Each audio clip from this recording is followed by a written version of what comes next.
வணக்கம். இது நம்ம செய்தி சேனல். நான் உங்கள் ஜமால். தமிழக வெற்றிக் கழக தலைவர் நடிகர் விஜய் நடத்திய மாமல்லபுரம் ஆறுதல் கூட்டத்தில் ஆறுதல் பெற வந்த கரூர் மக்களிடம் விஜய் கேட்ட முக்கியமான பொதுவான ஒரு கேள்வி அந்த கட்சி நிர்வாகிகளிடம் அதிர்ச்சியை ஏற்படுத்தியதாக தகவல்கள் வெளியாகி உள்ளன.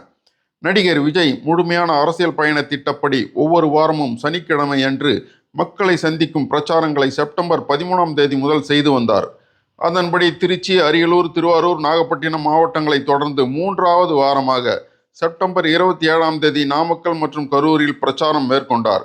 ஆனால் அன்றைய தினம் யாரும் எதிர்பாராத வகையில் ஏற்பட்ட கூட்ட நெரிசலில் பெண்கள், குழந்தைகள் என மொத்தம் 41 பேர் பலியாகினர். 100க்கும் மேற்பட்டோர் காயமடைந்து பாதிக்கப்பட்டனர். அன்று 41 பேர் பலியான சம்பவம் நாட்டையே உலுக்கியது. போதிய அரசியல் அனுபவம் மற்றும் சரியான வழிகாட்டுதல் இல்லாமல் மிரண்டு போன விஜய் உள்ளிட்ட அக்கட்சி நிர்வாகிகள் உட்பட அனைவரும் அங்கிருந்து ஓட்டம் பிடித்தனர். அதன் பிறகு தமிழக அரசின் துரித நடவடிக்கைகளால் மேலும் பல உயிரிழப்புகள் ஏற்படாமல் தடுக்கப்பட்டு 100க்கும் மேற்பட்டோர் காப்பாற்றப்பட்டனர். அனைவருக்குமான நிவாரண உதவிகளையும் அரசு விரைவாக செய்து அவர்களின் வாழ்வாதாரத்தை மீட்டது. அந்த சம்பவத்திற்கு பிறகு தமிழக வெற்றி கழகம் கட்சி முடங்கி போனது. அதன் தலைவர் நடிகர் விஜயும் வீட்டை விட்டு வெளியே வராமல் முடங்கி கிடந்தார். கடந்த 1 மாத காலத்தில் விஜயும் அவரது கட்சியினரும் பரவலான விமர்சனத்திற்கு ஆளாகினர்.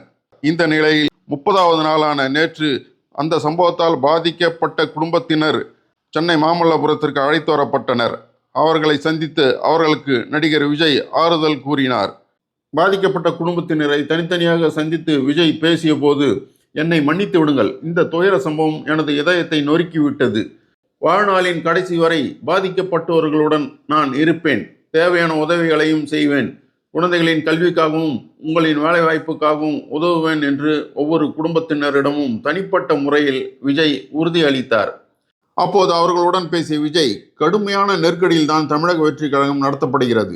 இந்த நிலையில் 41 பேர் பலியான சம்பவம், அதுவும் என் கண்முன்னே நடந்த அந்த கொடூரத்தை மறக்க முடியாமல் தவிக்கிறேன்.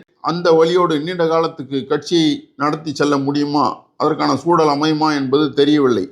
அதனால் கட்சியை தொடர்ந்து நடத்தலாமா, இல்லை மீண்டும் மக்கள் இயக்கமாக மாற்றலாமா என்ற குழப்பத்தில் தவிக்கிறேன். அதனால் உங்கள் ஆலோசனைகளையும் இன்னும் பலரது ஆலோசனையும் கேட்டு தெளிவான முடிவெடுக்க வேண்டிய சூழ்நிலையில் இருக்கிறேன் என விஜய் கூறியிருக்கிறார். அதற்கு அவர்கள் பதில் எதுவும் சொல்லாமல் அமைதியாக இருந்துள்ளனர்.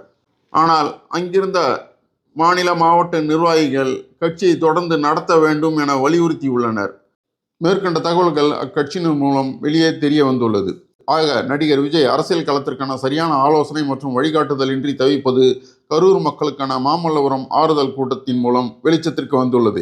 இனி நடிகர் விஜயின் தமிழக வெற்றி கழகம் கட்சியின் வளர்ச்சி எப்படி இருக்க வேண்டும் என்பதை அவரும் அவரது கட்சியினரும் தான் தெளிவாக தீர்மானிக்க வேண்டும் என்ற நிலை ஏற்பட்டுள்ளது. ஆனாலும் கட்சியின் செயல்பாடுகள் குறிப்பிடும்படி இல்லை என்றே அக்கட்சியினர் ஆதங்கப்படுகின்றனர்.